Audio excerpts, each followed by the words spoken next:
Hello and welcome back to my channel. My name is Jordan and thank you so much for clicking on one of my bookish videos. Today I'm going to be filming the ultimate book video inspired by none other than Haley Pham, one of my favorite booktubers, where we are going to be doing all of the bookish stuff. I have a pretty big haul of books that I got in May. I am going to be updating and reorganizing some of my bookshelves, updating my book journal with a few spreads, and reading my favorite book of the year. So if you are interested in seeing me do this little ultimate bookish video, then keep on watching. I wanted to start off the video with my bookish merch of the day. That is none other than this mood reader Jellycat tea from the Common Room shop on Instagram. This is by my bestie Hallie, who has her own little bookish merch business, and I literally am so obsessed with this tea. Jellycats and reading are my favorite thing, and I think that this shirt is so cute for the summer. So I will try to link this shirt and her business in the description box. I wanted to start this off with the books that I personally got in May. I have a pretty big book haul here because I did pick up quite a few books in May and I received quite a few very, very exciting early copies. May, honestly, I think is the biggest release month of the year. So many of my favorite books of the year came out in May, and a lot of these I did already read before the release, but I didn't have a physical copy, so I wanted to go out and pick it up for my bookshelves. First, we will start with Rewind It Back by Liz Tom Ford. This was just released on May 20th, and this is the final book in the Windy City series. This is Rio's story, Rio and Hallie, and I absolutely loved it. It was everything I expected with Rio. Then I picked up One Golden Summer by Carly Fortune, which I also just read in a recent reading vlog. This is my favorite romance book of the year. This blew me away with how much I enjoyed it. I've enjoyed Carly Fortune's other books, but Charlie and Alice's story in this and just the summery lake vibes was absolutely perfect. Another favorite book of the year is My Friends by Frederick Bachman, which also came out on May 6th. And I did already have a physical arc of this, but I really wanted to pick up a copy once it released to support Frederick. And this is autographed and signed by him, which is super cool. This is one of my favorite Frederick Bachman books now. Next, I picked up Can't Get Enough by Kennedy Ryan. This is the third and final book in the Skyland series, and this is Hendrix's book, which I've been really excited for. Again, teasing her character and her relationships throughout the series. I love this series so much. It's an interconnected, like a found family romance series, and it has really great female empowerment and Black representation, and Kennedy Ryan just handles really emotional and important topics really beautifully, and I love this. Next, I picked up The Bright Years by Sarah Damoff. This came out at the end of April, I believe, and I actually decided to read this book after seeing Bestie Taylor read and rave about this one. I had received an ebook art copy and I read that and absolutely loved it. This is a super emotional story about addiction and alcoholism and grief and how those things affect a family through many different generations, and it's one of my favorite literary fiction books of the year. And then lastly, I picked up The Night and the Moth by Rachel Gillig, which released this week also on May 20th. This book exceeded every expectation. I really enjoyed The Shepherd's King duology by Rachel Gillig, which is also like a romantasy series, but this book, something about literally every element of it, from the gothic fantasy vibes, the romantasy and the romance between Sybil and Rory, the gargoyle Bartholomew and his quirky and fun one-liners. I just had the best time reading this. I cannot wait to reread it in the fall. The ending was crazy and I need the next book immediately. Now I'm going to go through the books that I was was sent in the month of May, and I have some really crazy ones here. To start, I still cannot believe I got sent an early copy of this. I got Rose and Chains by Julie Soto, which was gifted to me by Forever Publishing, so thank you so much to them. I still cannot believe that I have a physical copy of this. I was not expecting it in the slightest when it showed up, and I am planning to read it at the beginning of June, hopefully in a reading vlog. I've been dying to read this one for so long, and the cover is just absolutely gorgeous. Then I was gifted a copy of Wrath of the Dragons by Olivia Rose Darling, and this was gifted to me by Dell Romance, so thank you very much to them. This is the second book after Fear the Flames, which I read last year and absolutely loved. It's a romantasy series with dragons, and just the romance was so steamy, so fun. I really enjoyed the female main character and the male main character, and I'm so excited to read this. This comes out in July, I believe, and it's a thick one, so I am going to be reading it soon. Another insanely exciting one, I was gifted a early copy of Girl Dinner by Olivia Blake, so thank you very much to Tor Books for the free book. If you know me, you know that Olivia Blake is one of my favorite authors ever, and I've been super excited for this one after meeting her for her book tour for Gifted and Talented in April and hearing her talk about what this book really means to her. It is basically like a satirical version talking about wealthy moms, sorority girls, and I heard from her that it's supposed to be like kind of similar vibes in terms of the satire of Yellowface by R.F. Kuang, which is one of my favorite books. So I'm super excited about this. I cannot believe I have my hands on it, and this comes out in October, so I'm definitely going to be reading it over the summer. Okay, next I was gifted an early copy of Our Vicious Oath by N.E. Davenport, and this was sent to me by Harper Voyager, so thank you very much to them. I don't know much about this book. I have heard about N.E. Davenport before and that people really like her books, and I know that this is romantasy and a standalone, which I think is super interesting, and honestly I really like a lot of the books that Harper Voyager publishes and a lot of their authors, so I figured I would try this one out, and I think this goes on sale in October. Two more books, so I actually just got this one today. This is Cover Story by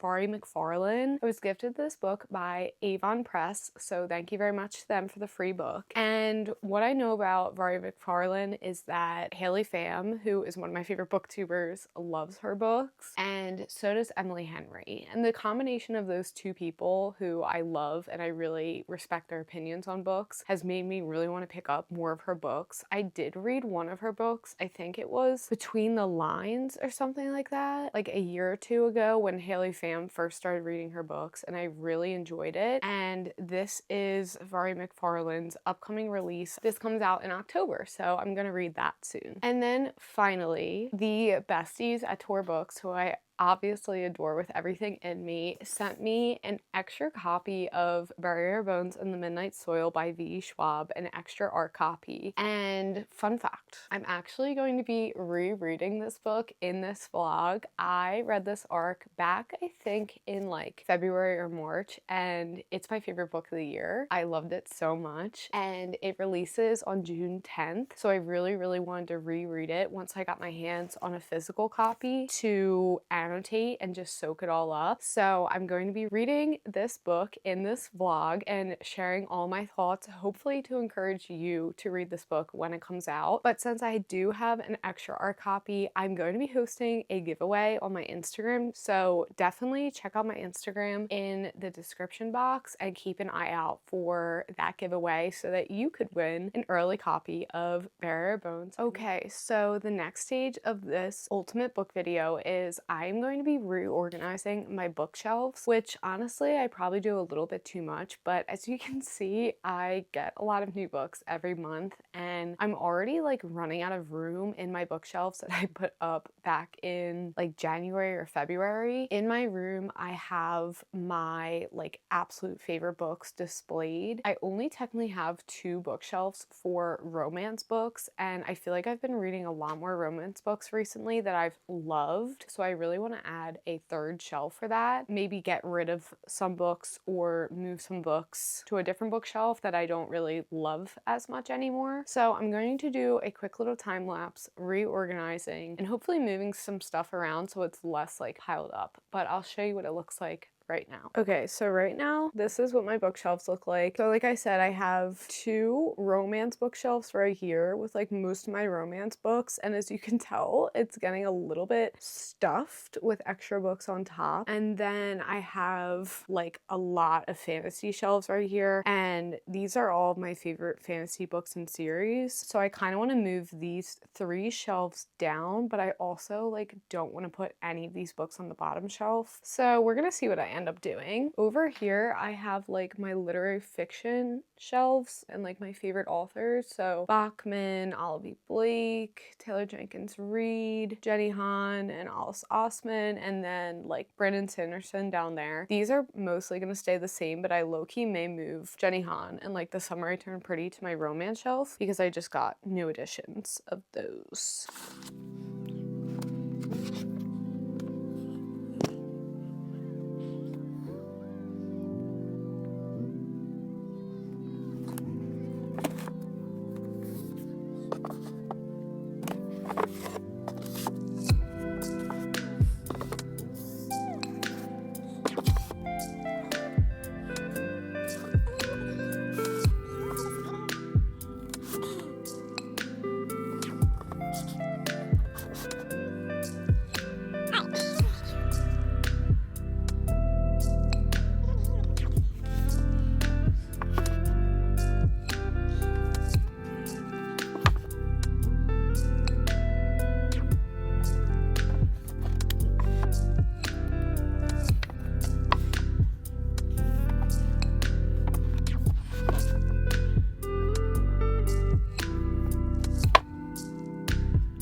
Okay, I did make some tweaks, which I'm pretty happy with. Let's see. Basically, I just took like books from here that weren't really displayed that I really like wanted to have their own shelf. And I made a third little romance shelf right here with like some of my favorites. So Candy Ryan, Jessica Joyce, B.K. Borson, Carly Fortune, Lila Sage, Lennon Sperry, Sarah Adams, Liv Tom Ford, Jenny Han, The Summer I Turned Pretty, and we have Tara, and I'm really happy with that. And then I basically just moved down like all of this. So Belladonna series, I have Stephanie Garber, Saba Tahir, Tracy Dion, and then I kept this as like my R.F. Kong, V. Schwab, Chloe Gong, and The Night and the Moth, which I love, with my little gargoyle. And then I just moved down Shadowhunters down here. I am not content with like half of this being on the bottom shelves, but for now, this is all we have to work with. And I do like how there's more space and I can like put more romance books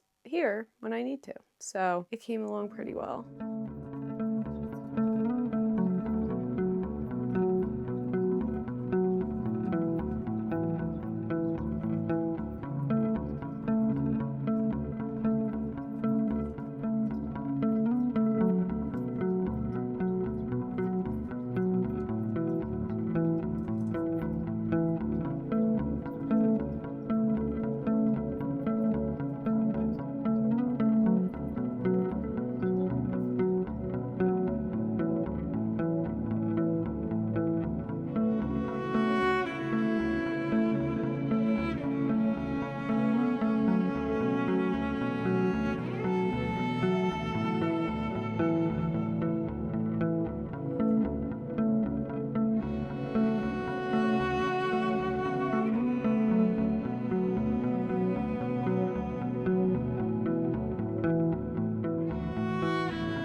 Hello, happy Tuesday. My God, forgot the day. I am so excited because I am officially starting the reading vlog portion of this video. I have been waiting so long to reread this book. I previously was able to read an arc, which I think I read back in like February or March, but I got my hands on a physical arc, and since release month is June, I just want to reread so badly. I'm going to be rereading Bury Our Bones in the Midnight Soil by V.E. Schwab. This is my favorite book of 2025. It's just because I had the most fun time ever reading this book.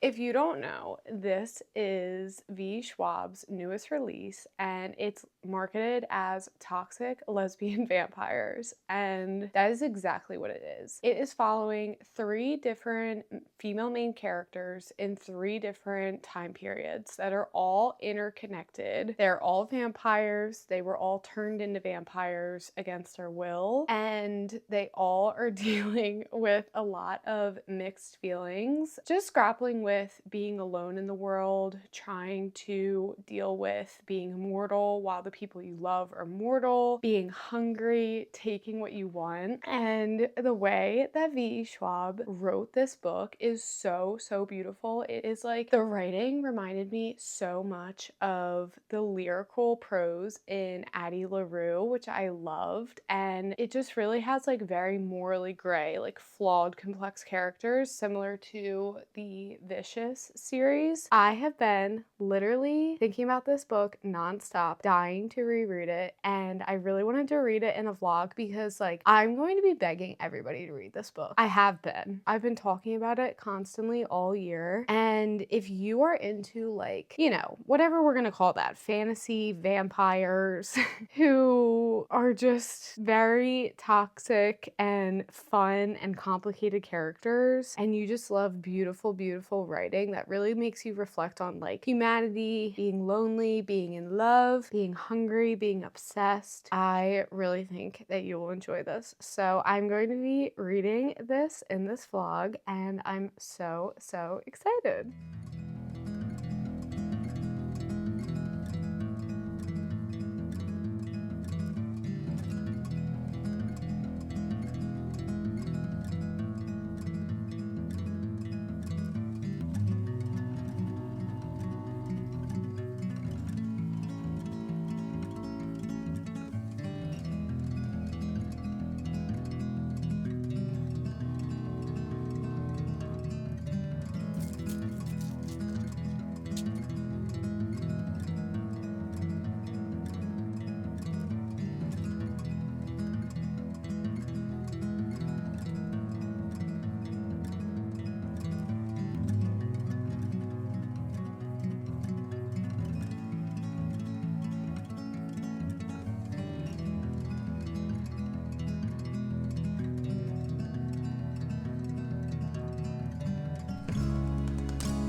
Good morning and happy Saturday. I have not done a check-in for Bury Our Bones so far for the rest of this week. I have been reading it. I've made some great progress. I am about halfway right now. I'm on page 292, but I've had a really busy week, so I've been like slowly reading this book and savoring it and taking my time because that's what I wanted to do for this reread, and I've been having the best time. You know when you read a book and you love it so much and you're like, I think this is my new like favorite book. That's how I felt the first time I read this, but a lot of times I feel like I get so caught up in reading a book, especially for the first time. I'm just like such an emotional reader and mood reader that if I'm loving something, instantly like 5 stars. This is my new favorite book by the author. And that's how I felt reading this. So a lot of times I love to reread, especially especially if I get the chance to read an early copy and I read it pretty early and then I get to reread before the book actually comes out, just to be like, yes. Second time reading it, I can confirm that this is my favorite book by this author, and especially to say that this is my favorite book of the year is a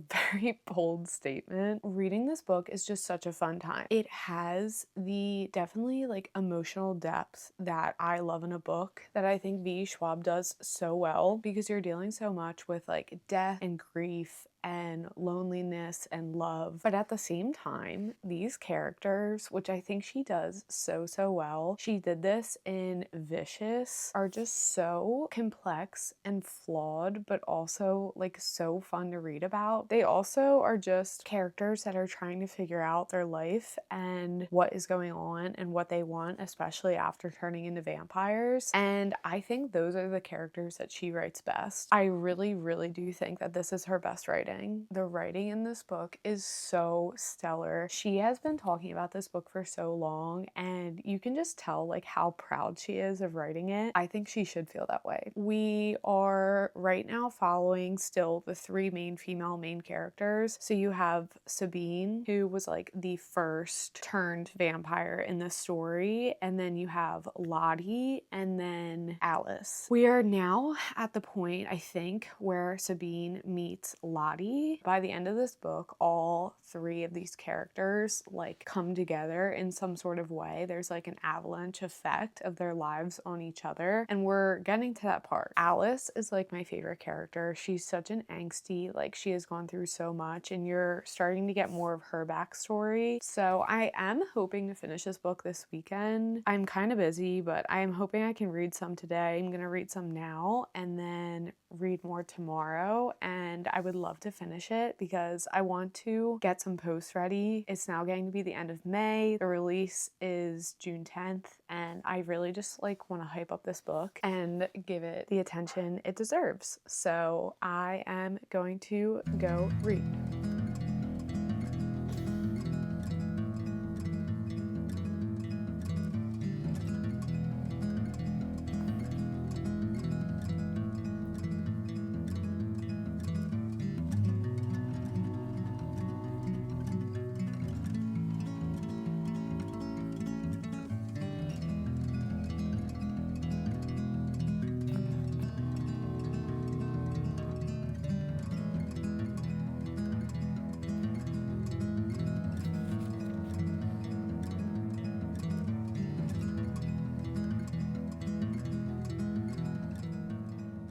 Hello. Happy Wednesday. I am coming to you to give you my final thoughts after rereading Bury Our Bones in the Midnight Soil. I did finish reading this book, I think on Monday. I loved it just as much as I did the first time reading this. I forgot how crazy the ending of this book is, and just the way that the character arcs are wrapped up and tied together at the end of this story is so good. I love Alice's character. She definitely is the one that I could connect to the most throughout this story. The way that even in the very small amount of time that we know her, she kind of comes out of her shell and stands up for herself and tries to do what she thinks is the right thing at the end of the story is so cool and empowering. I really love the focus on grief and loss that Alice's character shows with